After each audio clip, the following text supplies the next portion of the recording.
Jangwani wakitokea Young Africans, lakini mitaa ya Msimbazi wakitokea Wekundu wa Msimbazi Simba, na wote wanakutania hapa katika kitovu cha uwanja wa Benjamin Mkapa, Temeke, Dar es Salaam, Lupaso, paite vyovyote vile. Ligi kuu ya NBC inakwenda kushuhudia siku yake ya mwisho katika msimu wa 2024-2025 na inakwenda kufungwa kwa kishindo cha dabi ya Kariakoo. Mfumo ni 4-2-3-1 kama ilivyo kawaida. Kikosi cha Young Africans kutokea mchezo uliopita, Djigui Diarra analejea golini. Mchezo uliopita alikuwepo ni Abdou Twalib Msheli. Wote wawili wamecheza timu ambazo zina mahusiano makubwa na Sukari, mmoja akiwahi kupita Kagera Sugar na mwingine akipita Mtibwa Sukari. Ni waamuzi wa mchezo huu wale. Wakati kwa Wekundu wa Msimbazi Simba, Pin Musa Kamara huenda akazidi zile clean sheet ambazo alizipata mlinda mlango wa Simba. This is just another day. Kutokea kaskazini mwa Afrika ilipo bahari ya Mediterania mpaka kusini mwa Afrika ilipokuwa rasi ya Tumaini Jema, lakini pia usisahau kutokea magharibi mwa Afrika ilipokuwa bahari ya Atlantic. Hapa ni Dar es Salaam Tanzania, pembezoni mwake ipo bahari ya Hindi. Muda anapenya Mudathir, haya ameingia katika eneo la hatari. Mudathir vipas, Dube anakataliwa, Pacome anautoa nje. Shambulio la hatari zaidi katika dakika 11 za mchezo huu linatengenezwa na Young Africans na linapotezwa na Pacome Zouzoua. Kazi nzuri ya Mudathir Yahya, basi akafosi twende, akafunga tele, ikapigwa ina pass cutback ile, lakini Prince Mpumelelo Dube Prince Mudathir Yahya, bas muda kwa Prince Dube. Max Nzengeli, Israel Mwenda, Shadrack mpira umekwenda nje wa Shadrack Isaka Boka. Jaribio zuri ambalo wanalifanya kwa mara nyingine tena Young Africans. Kutokea kushoto Pacome Zouzoua alikuwa anapika. Israel Patrick Mwenda ndio aliyetengeneza nafasi kwa Shadrack Boka. Nje ya 18 walinzi wawili wa pembeni wamekuja kuattack lango. Ni shinikizo kubwa ambalo wanalifanya licha ya kwamba shambulizi alijazaa mpira ambao umepigwa na Shadrack Isaka Boka. Pacome Zouzoua, Pedro Pacome. Mwamuzi asema hakuna foul na kadi ya njano anaonyeshwa Pedro Pacome Zouzoua. Mwamuzi Amin Mohamed Omar kutoka Misri anamuonesha Pacome Zouzoua kadi ya njano. Kwa kitu kingine bali ni hiki, aliweza kumpita Shomari Kapombe wakati anamtambuka Shamu Karabwe. Shamu alinyoosha mguu wake ule lakini haukufika. Zaidi Shail Pacome alidive kama anaogelea vile, anafikiri ni weekend zile, ameenda swimming analuka. Shomari Kapombe tweve, moja kati ya kitu bora ambacho unaweza kukipata kwa huyu Pedro Pacome, lakini anatokea Musa Kamara na kunusuru mauzauza, lakini bado katika eneo la kulinda. Shomari sasa anaachwa, amesomeshwa jezi mgongoni, wekwa cross ndani huko, anakataa Zimbwe Junior. Mudathir Yahya off target. Hii huduma ya crossi zinazopigwa, yeye mbele yake akiwa ni Khalid Aucho. Mpanzo anakwenda chini, Steven Dese Mukwala, lakini offside. Alishanazwa katika mtego wa kuotea Steven Dese Mukwala. Hiyo hapo alikuwa tayari katika eneo la kuotea, wakati mpira unakwenda. Alienda kakaa mbele na kelele za kwanza ni kwamba madhambi yamefanyika kwenye penalty box, lakini refa alichoenda kukitafsiri cha kwamba bado umiliki ni kwa Young Africans. Max Nzengeli, Mudathir, ni mchopasi kwa Israel Patrick Mwenda. Mwisho habari ni Mohamed Hussein Zimbwe Junior, nowhere to go. Jean Charles Ahoua, mchezaji wa mwisho kugusa mpira katika dakika 45 za kipindi cha kwanza. Kipenga kimesikika cha Amin Mohamed Omar kutoka Misri kukamilisha ngwe ya kwanza ya dabi ya Kariakoo katika uwanja wa Benjamin Mkapa, Dar es Salaam. Akuwa Eli Mpanzu Kibisawala aliyewanufaisha na kuwachekesha Simba. Dakika 45 za kipindi cha pili zinaanza katika dimba la Benjamin Mkapa. Ni dakika 45 za kukamilisha dabi ya Kariakoo, dakika 45 za kumjua ni nani bingwa wa ligi kuu ya NBC, dakika 45 za kupata majibu ya grand finale ya msimu wa 2024-2025. Mudathir Yahya Abbas, muda piga pasi ya kupenyeza, Maxi kama pasi, lakini inaondoshwa na Fabrice Luamba Ngoma.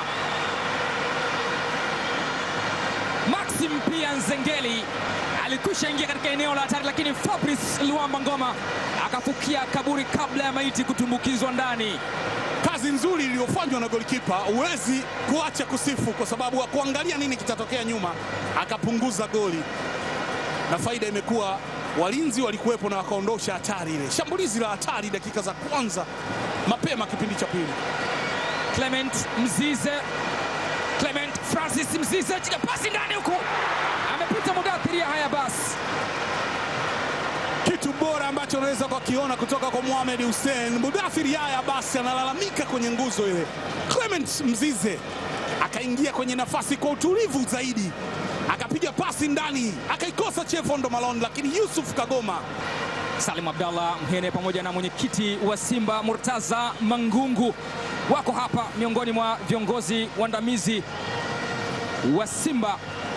Na Mohamed Hussein anaonyeshwa kadi ya njano kwa kucheza ndivyo sivyo kwa Mudathir Yahya Abbas. Kadi ya pili ya njano ya mchezo anapewa nahodha wa Simba Mohamed Hussein, ndio ambaye anapelekea kuingia kwenye kitabu. Alikuwa anapita Mudathir Yahya na yeye akafika, hakufanikiwa kuucheza mpira, akaenda kucheza mwili.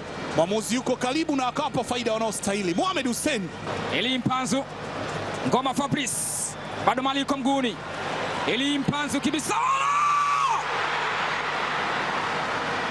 unakwenda nje mpira, lakini jaribio la maana mno sana unafanya Simba.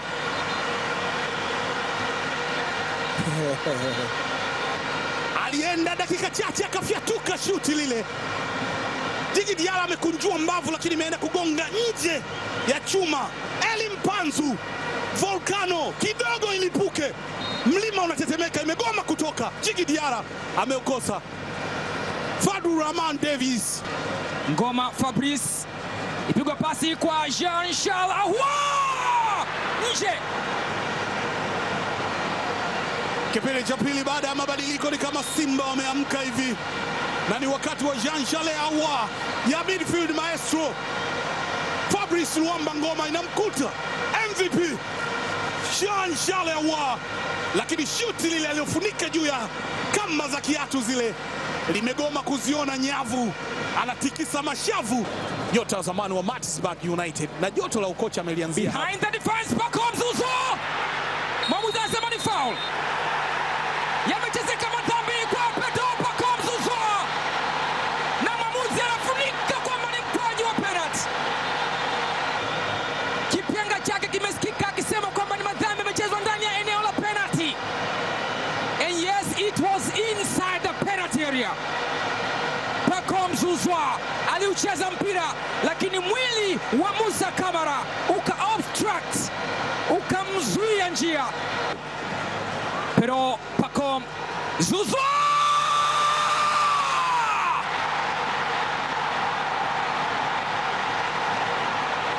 hakuna kuremba mwandiko kwenye daftari la rambirambi ya msiba. Pero Pacome Zouzoua ambaye anabeba furaha ya wananchi, ambaye anaamini wanategemea makubwa kutoka kwenye mguu wake wa kulia, amemhesabia na upande wa kulia. Anticipation ya golikipa, alikuwa anataka kwenda upande wa kushoto, ameteseka Kamara. Atafanya nini? Jean Charles Ahoua mpira ndani huku, inakuwa ndani nyingine huku, lakini akataliwa na Ibra Baka, anautoa nje. Kona setup ya maana ambayo Ibra Baka ameenda kuondosha hatari ndani ya sita. Mpira mzuri ambao ulipigwa Awesu ndani. Awesu mpira wa kona ndani huku kumtafuta Shemalon, mpira unakwenda nje, ni goal kick.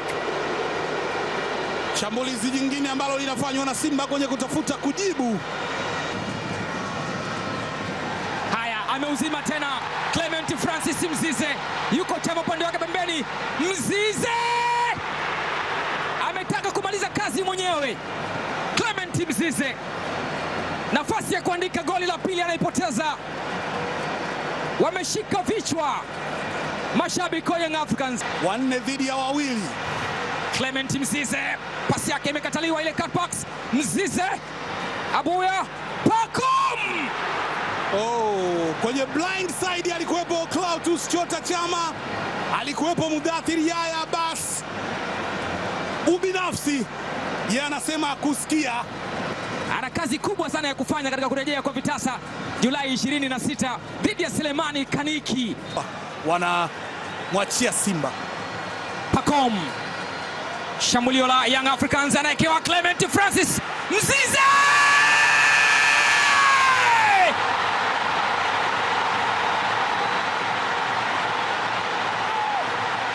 Clement Francis Mzize anayaua kabisa matumaini ya Simba kutoa ubingwa wa ligi kuu ya NBC msimu huu.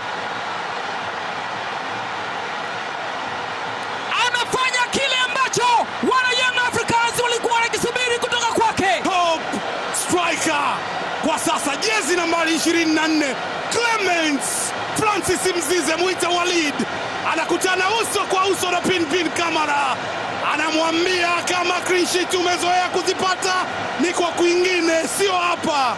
Auto pass ya Pacome Pedozuzwa, receiving ya maana ya Clement Mzize na finishing ya mguu wa kulia. Milude Hamdi anashangilia, shangwe kwa wananchi, wamekiwasha burudani kote. Unaweza ukapata direct burudani hii. Ametafuta Joka Buya, anaekewa Shadrack Isaka Boka, offside. Na kadi ya njano Shadrack Isaka Boka kwa kuupiga mpira ambao umeelekea kwenye net, ndio, lakini tayari alikuwa amejenga kibanda kwenye lile eneo. Shadrack Isaka Boka, mlinzi wa kushoto wa Young Africans, walienda, alifanya safari dhahiri shairi kweli, alikuwa kwenye eneo la kuotea. Duka Buya alitazama upande mmoja. Zinakamilika dakika 90 za mchezo wa dabi ya Kariakoo. And Young Africans have done it again. Mabingwa mara 31 wa Tanzania, lakini hilo nalitoa mbele ya watani wao wa jadi Simba. Mechi ambayo ilikuwa iamue bingwa hatimaye imeamua kuwa ni wananchi Young Africans. Dakika 90 za machozi, jasho na damu, dakika 90 za dabi ya Kariakoo. Yanga Sports Club 2, Simba Sports Club 0 katika grand finale ya ligi kuu ya NBC.